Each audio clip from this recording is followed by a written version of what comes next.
کہ آئینی بینچ جو ہے نا 26ویں آئینی ترمیم ہوئی، یہ آئین کے مطابق ہے، آئین کی روح کے مطابق ہے، یا یہ تجاوز کیا گیا ہے یہ معاملہ؟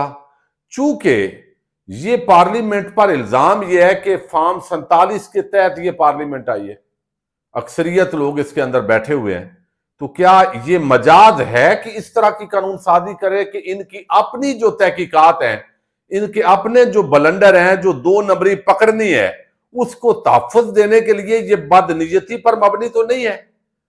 تو یہ ساری چیزیں اس کے اندر دیکھنے کے لیے ضروری ہے کہ بھئی جو ججز اس 26ویں آئینی ترمیم کے بینیفیشری ہیں، وہ جج جنہوں نے فائدہ اٹھایا اس 26ویں حکومتی جو آئینی ترمیم آئی ہے، تو وہ جج اگر سننے کے لیے بیٹھے ہوں گے تو پھر کیا انصاف کے تقاضے پورے ہوں گے؟ یہ بنیادی وہ سوال ہیں جن پر عدالت کے اندر مختلف پی ٹی آئی کے وکلاء اور باقی وکلاء گئے ہوئے۔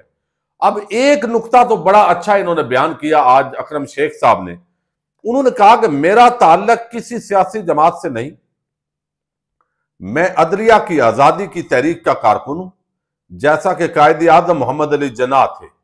میں نے بنگلہ دیش میں کوڑے کھانے والے لوگوں کی آوازیں سنی ہیں جب میں 8 سال کا بچہ تھا۔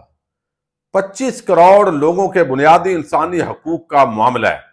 اللہ تعالیٰ آئینی بینچ کے ججوں کو حوصلہ دے کہ وہ 26ویں آئینی ترمیم کو کالعدم قرار دے دیں۔ ایک 8 رکنی بینچ جس پر ججز اسی زیر بحث آئینی ترمیم کے تحت بیٹھے ہوئے ہیں، وہ یہ کیس نہیں سن سکتے۔ بنیادی جو نقطہ ہے، انہوں نے کہا بھئی آپ تو سارے اس 26ویں آئینی ترمیم کے بینیفیشری ہو، تو آپ یہ مقدمہ کیسے سن رہے ہو، کس کیپیسٹی کے اندر؟ یہ بنیادی سوال ہے۔ پھر انہوں نے تو پھر کیا 26ویں آئینی ترمیم آئین کا حصہ نہیں ہے؟ جسٹس جمال مندوخیل،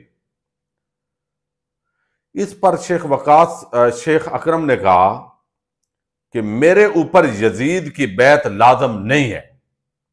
اب یزید انہوں نے کس کو کہا؟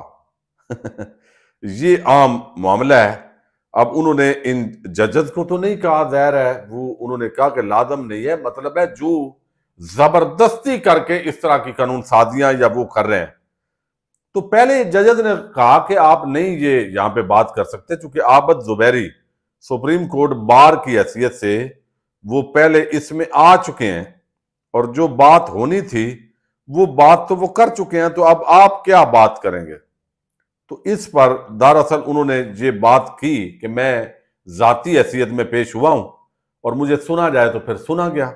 پھر انہوں نے کہا کہ میں نے جیسے آپ کو کہا، اکرم شیخ نے، انہوں نے کہا کہ مجھ پر تو یزید کی بیعت لازم نہیں ہے، حسین سے بھی دوستی، یزید کو بھی سلام، یہ میں نہیں کر سکتا۔ جسٹس امین الدین خان نے کہا کہ پہلے آپ شاعری کرتے ہیں، پھر آپ مذہبی باتیں کر رہے ہیں، پچھلے 15 منٹ سے آپ نے ایک بھی آئینی اور قانونی بات نہیں کی۔ اکرم شیخ نے کہا سر معاف کیجئے گا، میں تو بتا رہا ہوں کہ فل کورٹ کے فیصلے موجود ہیں کہ 8 ججز یہ کیس سن نہیں سکتے۔ پوری سپریم کورٹ کو کہنے دیں کہ آرٹیکل 191 درست ہے، یعنی وہ کہتے ہیں آپ سن نہیں سکتے اس بنیاد پہ۔ لیکن ایک معاملے کے اندر نا اکرم شیخ صاحب نے ڈنڈی ماری ہے۔ اب جو وکلاء ہیں لیکن ان کا موقف ہے، ظاہر ہے، انہیں پوچھا گیا کہ بھئی بتائیں یہ سارے ججز سنیں گے، یعنی ہم جو 26ویں آئینی ترمیم والے ہیں ہم بھی ساتھ بیٹھیں گے یا صرف 16 ججز اس کیس کی سماعت کریں گے؟ تو ان کو چاہیے تھا کہ یہ 16 ججز کی بات کرتے، اگر بینیفیشری نے آنا ہے تو وہاں ان کی تو ویسے ہی اکثریت ہے بھائی۔ اس طرف تو آئینی بینچ بھی جانا چاہتا ہے، جو ابھی تک اس کا موڈ نظر آیا ہے، وہ جو 8 ججز بیٹھے ہیں وہ بھی چاہتے ہیں کہ پوری سپریم کورٹ کا فل کورٹ بنا دیا جائے۔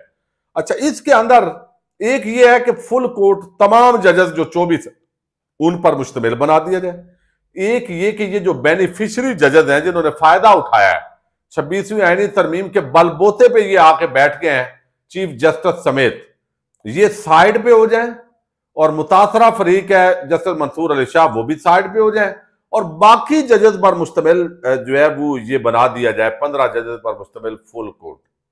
لیکن یہاں پہ اکرم شیخ نے کہا ہے کہ تمام ججز پر جو 24 ہیں ان پر مشتمل یہ بینچ بنایا جائے۔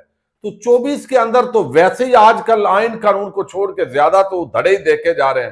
ہر جگہ پہ تو بغیر ووٹنگ کروا کے تو وہاں بھی 26ویں آئینی ترمیم تو جائز قرار دے دی جائے گی۔ اس طرف تو آئینی بینچ کے خود بھی ججز آنا چاہ رہے ہیں، لیکن عابد زبیری یا حامد خان یا باقی جو وکلاء ہیں ان کا موقف یہ ہے کہ آپ لوگ جو بینیفیشری ہیں وہ اس کو نہیں سن سکتے۔ تو پوری طرح آئینہ بہرحال اس مقدمے کے اندر آج دکھایا ہے ججز کو کہ بھائی آپ جو ہے وہ یہ مقدمات نہیں سن سکتے، آپ کو نہیں سننا چاہیے، اور یہ معاملات خراب ہیں۔ اور پھر خاص بات جو کی ہے نا اکرم شیخ نے، وہ یہ کہا ہے کہ بھائی ایک الیکشن ہوا، اس الیکشن کی فیئر انویسٹیگیشن نہ ہو سکے، 2 نمبری پکڑی نہ جائے، اس کو بچانے کے لیے یہ 26ویں آئینی ترمیم ہوئی ہے۔ تو یہ پس منظر انتہائی اہمیت کا عمل ہے، اس کو نظر انداز نہیں کیا جا سکتا۔ تو یہ بہت ہی عام سماعت ہے، نکات اس کے بہت سارے ہیں، لیکن میں نے عام اور جو بڑے نکات ہیں وہ آپ کے سامنے رکھے ہیں۔ اب کل تک اس کی سماعت ملتوی کر دی گئی ہے۔ درخواست گزار وکیل شبر رضا جو ہے وہ اب دلائل جاری رکھیں گے، اور کل دیکھتے ہیں اس پر کیا سماعت ہوتی ہے۔ یہ بڑی ڈیولپمنٹ ہے، ضرور آپ فیڈ بیک سے آگاہ کیجیے گا۔ پاکستان زندہ باد۔